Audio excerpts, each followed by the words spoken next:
नमस्कार मित्रांनो. आज आपण रिअल इस्टेटमधली इन्व्हेस्टमेंट फायदेशीर ठरती का ते बघू आणि जर का फायदेशीर ठरती तर ती किती फायदेशीर ठरती हे आपण आज पाहूया. त्यासाठी आपण एक उदाहरण बघू. एका व्यक्तीने 2012 साली पुण्याच्या उपनगरामध्ये एक 2 BHK फ्लॅट 45 लाखाला विकत घेतलेला आणि आज त्याला तो विकायचा आहे आणि त्याची साधारण अपेक्षा आहे की त्याला साधारण 75 लाख रुपये तरी त्याच्यातून आले पाहिजे.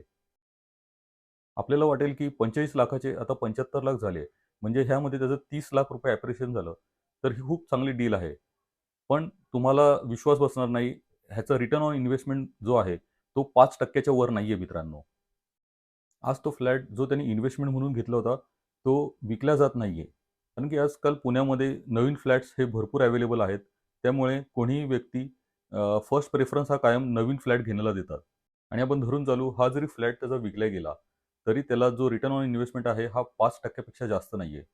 आणि ह्यामध्ये आपण जर का त्याची इंटरेस्ट कॉस्ट जर का आपण ॲड केली, म्हणजे त्यांनी त्या फ्लॅटवर जर का लोन घेतलं असेल आणि ते लोन त्यांनी 12 वर्षात जे काही पे केले असेल आणि त्याच्यावर त्यांनी जो काही इंटरेस्ट पे केला असेल, तो जर का आपण बघितला, तर तो रिटर्न ऑन इन्व्हेस्टमेंट हा त्यापेक्षाही फार कमी येईल.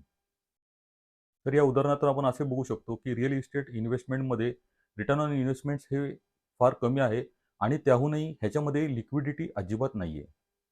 सो त्या व्यक्तीने रिअल इस्टेटऐवजी म्युच्युअल फंडमध्ये इन्व्हेस्टमेंट केली असती, तर ती अधिक फायदेशीर ठरली असती.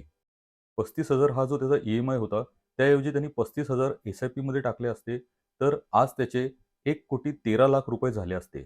आणि आज जेव्हा त्याला पैशाची गरज आहे, त्यावेळेला त्यांनी जर का त्याचं रिडम्पशन केलं असतं, तर 3 दिवसात त्याला त्याचे पैसे त्याच्या अकाउंटला मिळाले असते.